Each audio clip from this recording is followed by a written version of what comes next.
आइए चर्चा की शुरुआत करते हैं। प्रदीप भंडारी जी, पहला प्रश्न आप ही से है, क्योंकि अखिलेश यादव ये कह रहे हैं कि भाई ये जो नमाज को लेकर योगी आदित्यनाथ कह रहे हैं वो गलत है। अच्छा देखिए, वो सॉफ्ट हिंदुत्व का भी कार्ड खेल रहे हैं, क्योंकि वो प्रसाद भी बांट रहे हैं। वहीं दूसरी तरफ रामचरितमानस के अपमान के मुद्दे पर भी आपको कह रहे हैं भारी तो नहीं पड़ जाएगा? देखिए अंजना जी, पहले तो मैं चाहता हूं कि सार्वजनिक रूप से राजकुमार भाटी, जिन्होंने एक ही बार नहीं अनगिनत बार हिंदू ब्राह्मणों का अपमान किया है, और क्या बोला है सुनिए। ब्राह्मण भला न वैश्य इनमें भला न कोई। ब्राह्मण समाज को प्रोस्टिट्यूट से कंपेयर करने वाले आज राजकुमार भाटी को सार्वजनिक रूप से माफी मांगनी चाहिए और समाजवादी पार्टी को इनके खिलाफ एक एक्शन लेना चाहिए, जिससे प्रेसिडेंट सेट हो कि कोई हिंदू ब्राह्मणों के खिलाफ इस तरीके से नहीं बोल सकता, क्योंकि एक ही नहीं, इनके अनगिनत वीडियो हैं और ये बार बार ऐसा करते हैं। दूसरी बात, इलाहाबाद हाईकोर्ट का ये जजमेंट है कि सार्वजनिक स्थानों के ऊपर नमाज नहीं पढ़ी जा सकती, ये कॉन्स्टिट्यूशन अधिकार आर्टिकल 25 के अंदर नहीं देता है। तो योगी आदित्यनाथ तो वही कह रहे हैं कि जो संविधान के अंदर लिखा है। इनको दिक्कत यह है कि इनको अपने वोट बैंक को साधना है, और इनको बैक करने वाले कट्टरपंथी इस बात को नहीं मान रहे कि भाई नमाज पढ़ना है तो आप जाके अंदर पढ़िए, सड़क पर नमाज पढ़ने का तो अधिकार संविधान भी नहीं देता है। 25 आर्टिकल में लिखा है कि सब्जेक्ट टू पब्लिक ऑर्डर। तो मैं इनसे पूछना चाहता हूं, जब अयोध्या में प्रभु श्री राम के मंदिर के दर्शन अभी तक करने नहीं गए, चुनावी हिंदू बन रहे हैं, पर क्या आज आप ब्राह्मणों का अपमान करने के लिए माफी मांगेंगे?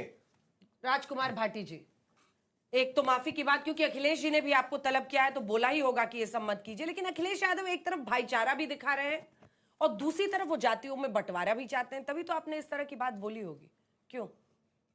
नहीं, मेरी समझ में नहीं आ रहा कि वो कई बार मैं स्पष्ट कर चुका हूँ, किसी भी बात को अगर संदर्भ से काट कर देखा जाएगा तो बात समझ में आएगी ही नहीं। मेरी 12 मिनट की वीडियो है, 12 मिनट का भाषण है, उसमें से 7 सेकंड की क्लिप निकाल के और उस पर चर्चा की जा रही है। आप पूरा भाषण सुनिए तो आपको लगेगा कि उसमें मैंने कुछ भी आपत्तिजनक नहीं कहा, और मेरी मंशा किसी का अपमान करने की नहीं थी, और किसी जाति, किसी धर्म, किसी संप्रदाय का हम अपमान कर ही नहीं सकते, क्योंकि हम समाजवादी लोग हैं। ये लाइन आपने बोली है या नहीं बोली है? संदर्भ देखिए, आप पूरा देखिए। अभी भी अंजना जी, गलत है या? अरे मैं जस्टिफाई क्यों नहीं करूंगा? फिर जस्टिफाई कर रहे हैं। अरे और मैं आपकी हाँ मिला दूं? हिंदू ब्राह्मण को आप प्रोस्टिट्यूट से अंजना जी, मेरा नंबर ठीक है, पूरा कर लें दीजिए, पूरा कर और लें। मेरे ख्याल से तो ये विषय पे सही ही है या चर्चा नहीं होनी है? चाहिए। हाँ, नहीं, उसी पे होनी चाहिए, उसी देखिए पे होनी सुनिए। चाहिए। इसमें क्या है, माफी मांग लीजिए, गलत बोला तो आगे महाभारत आप बढ़ते हैं। सबने पढ़ी सुनी होगी। हाँ, अश्वत्थामा हते नरोवा कुंजरोवा। हाँ, नरोवा कुंजरोवा भी सुन लिया होता द्रोणाचार्य ने तो महाभारत का रिजल्ट कुछ और होता। जब आप आधी चीज सुनेंगे तो आपको सही अर्थ समझ में आएगा ही नहीं, किसी की भी समझ में। जो समझदार लोग हैं, मैं ब्राह्मण समाज के कह रहा हूं, जो बुद्धिजीवी लोग हैं, विद्वान लोग हैं, आज भी मेरे घर पे 100 ब्राह्मण आए, सुबह बैठ के चाय पी के गए और ये कह के गए कि हमने पूरा भाषण सुना है, उसमें कुछ भी आपत्तिजनक नहीं है, आपकी कोई गलती नहीं है।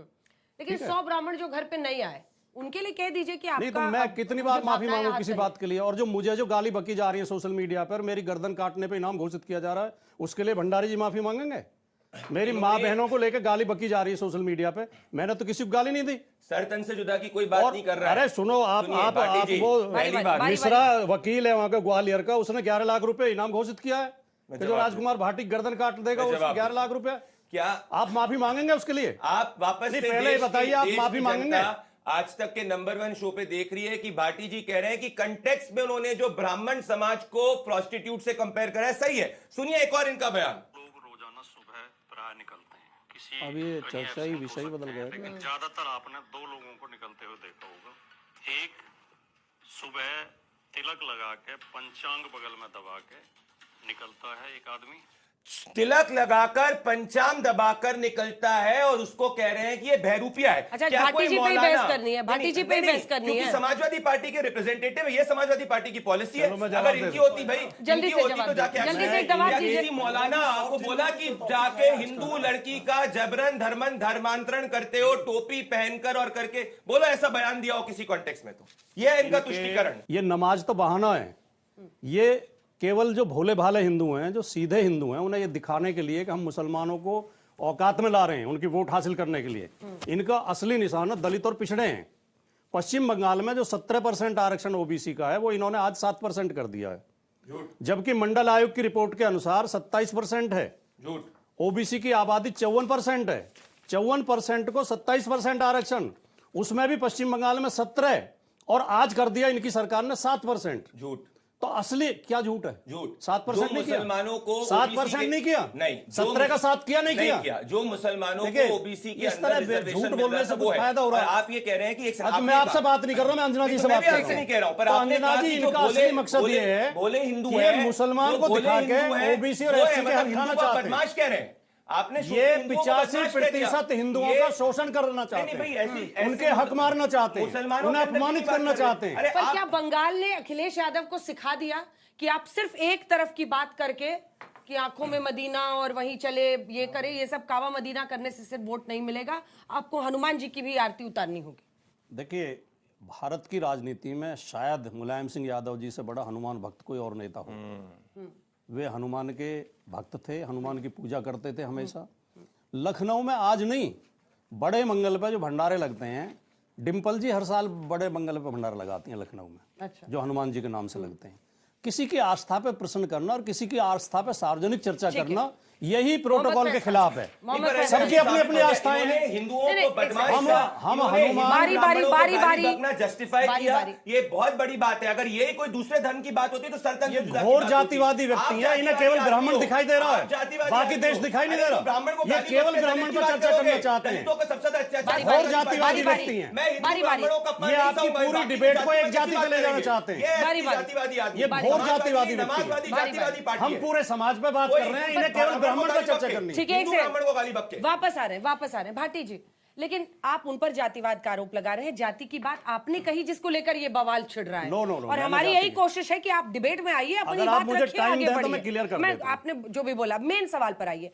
मुझे जितना याद है, राजकुमार भाटी हल्ला बोल के हर शो में कहते थे कि धर्म हमारे लिए निजी आस्था का विषय है, आज भी हम धर्म की दुकान नहीं लगाते, हम धर्म पे राजनीति नहीं करते। तो फिर आज वीडियो क्यों डालना पड़ रहा है, ये मेरा प्रश्न, इसका तो जवाब ही नहीं आया। ये तो आज के युग में हर व्यक्ति किसी को बुखार भी होता है, उसे भी सोशल मीडिया पर डालता है। किसी ने व्रत रखा है, कोई पूजा कर रहा है, कोई क्रिकेट खेल रहा है, सब डालते हैं। ये तो आजकल है, आम प्रचलन है। फिर ये खिल्ली उड़ा रहे हैं। एक हिंदू महिला अगर व्रत करती है तो उसका अपमान कर रहे हैं, ऐसा मुसलमानों पे क्यों नहीं बोलते? वोट बैंक पे बोलो एक मौलाना टोपी हमारे पहनकर भाई भंडारी को क्या हो गया, ये विषय से पलट रहे हैं। हिंदू धर्म की ये गाड़ी को ट्रैक से बाहर ले जा रहे हैं। आपको एक्सपोज कर रहा हूँ, आपका चेहरा ये तैयारी करके नहीं आए, इन्हें विषय की जानकारी नहीं है। और इसीलिए आज आप हारोगे। अखिलेश यादव अगर चुनाव हारेंगे तो उसका जिम्मेदार राजकुमार भाटी होगा। देखिए, कल सुंदरकांड का पाठ चल रहा था, मैं भी वहां पर गया था। बहुत अच्छी पंक्ति उसमें आई, जहां सुमति तह संपत्ति नाना, जहां कुमति तह विपत्ति निदाना। सुमति होगी तो संपत्ति आएगी और कुमति होगी तो विपत्ति आएगी। इसलिए हम सुमति से चले और कुमति से बचे। जो सही बात है उसको स्वीकारे। बिल्कुल अंजना जी, मैं थोड़ा सा इस बात को आगे बढ़ाना चाहूंगा। देखिए, यदि किसी को जाति के नाम पर मंदिर में नहीं घुसने दिया जाएगा, किसी दूल्हे को इसलिए घोड़ी से उतार दिया जाएगा कि वो अमुक जाति का है, तो मैं उसका विरोध करूंगा, मैं भी इस देश का नागरिक हूं। लेकिन मेजर सोमनाथ शर्मा जिन्होंने परमवीर चक्र जीता, क्रांतिकारी चंद्रशेखर आजाद जी जिन्होंने देश की आजादी के लिए योगदान दिया, राम प्रसाद बिस्मिल जी, मंगल पांडे जी, परशुराम जी, यदि इनकी परंपरा का अपमान होगा तो मैं इसका विरोध करूंगा और इसके लिए व्यक्ति को माफी मांगनी चाहिए। और भगवान श्री कृष्ण ने नर नहीं गज के समय में ढोल नगाड़े बजवा दिए थे। तो साहब, आप भी आसपास की जो बात कर रहे हैं ना, उस समय ढोल नगाड़े बज गए थे, अभी कुछ नहीं बज रहे हैं। माफी मांग लेना सबसे अच्छा माध्यम है, मैं ये कहना चाहूंगा। अब योगी आदित्यनाथ जी ने जो बात कही है, मैं पहले भी कह चुका हूं, अकॉर्डिंग टू संविधान है और अकॉर्डिंग टू इस्लाम है। अल्लाह रब्बुल इज्जत खालिके कायनात अपना काम करवाना जानता है। ये मौलाना, उलेमा, मुफ्ती यहां पर जो बैठे हुए हैं, इनको इस्लाम का काम करने भेजा गया था कि जाओ, जहां जहां कांटे पड़े हैं उसे हटाओ, जहां जहां लोगों को तकलीफें हैं उसे दूर करो। तो ये उल्टा तकलीफ बनाने में यहां पर बढ़ गए। सड़कों पर नमाज पढ़ेंगे, संपत्तियों पर अवैध कब्जा करेंगे, रोहिंग्याओं को बसाएंगे, इंस्टेंट ट्रिपल तलाक लेकर आएंगे। भाई, इस्लाम में ये सब है ही नहीं। तो अल्लाह को अपना काम करवाना था। कुल वल्लाहु अहद अल्लाहु समद, अल्लाह एक है, पाक और बेनियाज है, नीडलेस है, उसे आप लोगों की जरूरत नहीं है। मोदी जी से उन्होंने अपना काम करवा लिया, योगी जी से अपना काम करवा लिया। इस्लाम में तहारत है। एक बात और, इस्लाम में तहारत का बड़ा महत्व है। मौलाना बैठे यहां पर जानते होंगे, तहारत यानी कि स्वच्छता। सड़कों पर कितनी गंदगी होती है आप जानते हैं। कोई थूक देता है, गाड़ियां आती है, नाली का गंदा पानी आता है, वहां नमाज पढ़ने की जिद अजीब सी है। क्यों मौलाना अंसार रजा साहब, क्या वो सही नहीं कह रहे हैं? देखिए, वो क्या सही कह रहे हैं क्या गलत कह रहे हैं वो तो देश तय करेगा, लेकिन मैं अंजना जी एक बात कहना चाहता हूँ कि योगी आदित्यनाथ साहब ने जो बात कही है कि अगर नमाज पढ़ोगे तो हमारे पास दूसरा तरीका भी है, ये नहीं कहा झूठ। उन्होंने। क्या कहा है? मैं पढ़ देता नमाज हूँ, पढ़ोगे तो दूसरा तरीका है, ये नहीं बोला है, ये क्या रहा। कहा? सड़क पर। हम लोग नमाज को बंद नहीं करेंगे, पर नमाज सड़क पर नहीं होनी चाहिए। उसके बाद पढ़ो आगे, ये रहा नहीं उसका भी स्टेट पढ़ो वो ना। नहीं, उनका भाषण सुनाइए। उसी पे सड़क पर करोगे तो दूसरा तरीका है। लफाजी से भंडारी साहब नहीं, मैं जंग नहीं माफी जीती मांगूंगा, जाती। मौलाना साहब वर्बैटम कोट कर दो। और अगर उन्होंने अगर उन्होंने बोला अगर नमाज- उन्होंने ये बोला, अगर उनका वो निकल आया मैं कि माफी अगर मांगूंगा। तरीका और नहीं माना अपनाओगे आप तो माफी हमारे मांगो। पास दूसरा नहीं, तरीका आप है, माफी मांगो। मैं सड़क माफी पर, मांगूंगा, सड़क पर, खड़े सड़क होके माफी मांगूंगा। सड़क पर, अगर उनका ये सड़क लफ्ज पर, ना निकले कि सड़क अगर पर। ऐसे नहीं मानोगे तो मेरे पास सड़क पे। दूसरा तरीका है। अगर सड़क पर नमाज पढ़ना कानूनी सुनिए। रूप से नहीं मानोगे तो दूसरा तरीका है। हाँ, यस। सड़क तो वो पर। दूसरा अब तरीका क्या है? कोई कानूनी अवैध रूप से कब्जा एक मिनट। करेगा, बलवा आपका नाम करेगा, भंडारी तो दूसरा है, तरीका क्या आपका होगा? नाम मेरे भंडारी भाई है। भारतीय भाई है मेरा, सुनो। वो भी बोल सकता है। आप ये बताओ बलवा मुझे। करेगा, कोई कब्जा अरे सुन करेगा ले तो भाई। दूसरा तरीका होगा कि नहीं? मैं केवल एक बात इनसे अरे कहना फैज साहब चाहूंगा। बोल चुके हो आप क्या यार, दूसरे को मौका दो यार। बच्चा अगर मस्जिद अरे में सुनो ना नमाज भाई। पढ़ने नहीं जाता है, अरे सुनो, सही बहुत बड़े तरीके से जानकार हो follow इस्लाम नहीं के, सुनो। करता है तो उसको छड़ी अब मारने का अंजना हुक्म है कि नहीं जी इस्लाम? सुनिए, छड़ी मारने का कहीं हुक्म नहीं नहीं है, है। तुम झूठ फैला नहीं रहे है। हो। बिल्कुल नहीं है, नहीं दिखाओ, है। मदरसे दिखाओ। में छड़ी नहीं खाओ, दिखाओ। खुदा की कसम खा के बोल दो कि मदरसे में छड़ी नहीं खाओ। अरे मैं भी मदरसे में पढ़ा हूं, छड़ी खाए। उनसे पूछे बाजू में बैठे गुलाम सरवर साहब, छड़ी खाए हैं कि नहीं? बा खुदा खुदा की कैसे कसम डिबेट खा के करोगे? बोलिए। क्या? अरे आप सही तरीके से नहीं चलोगे, इस्लाम कहता है भाई उसको छड़ी मार के सही रास्ते पर लाओ।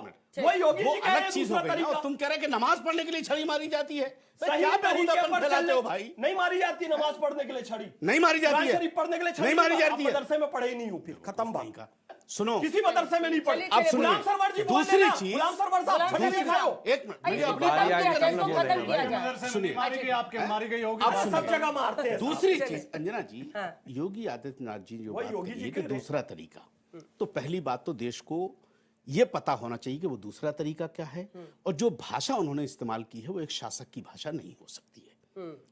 सबका साथ सबका विकास मोदी जी का जो मंत्र है उसको लेकर के चलना चाहिए था, और ये उसी दिन बयान क्यों दिया गया जिस दिन हमारे देश का ये सुशील प्रधानमंत्री ऐसे कर करके शेखों को गले लगा रहा था, उसी दिन मुसलमानों के लिए बात क्यों कही इसका गई? क्या कोरिलेशन है? क्यों? मतलब मिले नहीं ऐसे? आपको शेख दिखता है, वो यहाँ क्या दिखेगा? यहाँ यूएई का प्राइम मिनिस्टर अरे है सर, भाई। यहाँ मिसालें दी UAE जा रही है का सऊदी शासक की, है। चलिए, यहाँ ठीक है। मिसालें सऊदी की दी वापस जा रही आइए, हैं हाँ। कि सऊदी में नमाज नहीं होती बिल्कुल। है। तो सऊदी में हर कदम पे हर दो कदम पे मस्जिदें हैं। सुनो, दूसरी चीज, योगी कहाँ पर आदित्य, ज्यादा मस्जिदें हैं, यूएई में या भारत में? भारत में देखिए भारत में कहाँ अगर पे? मस्जिद है तो वहां की आबादी कहाँ के है? हिसाब से, वहां की आबादी के साथ। दूसरा, आप सऊदी की मिसाल हर चीज में नहीं दे सकते ना।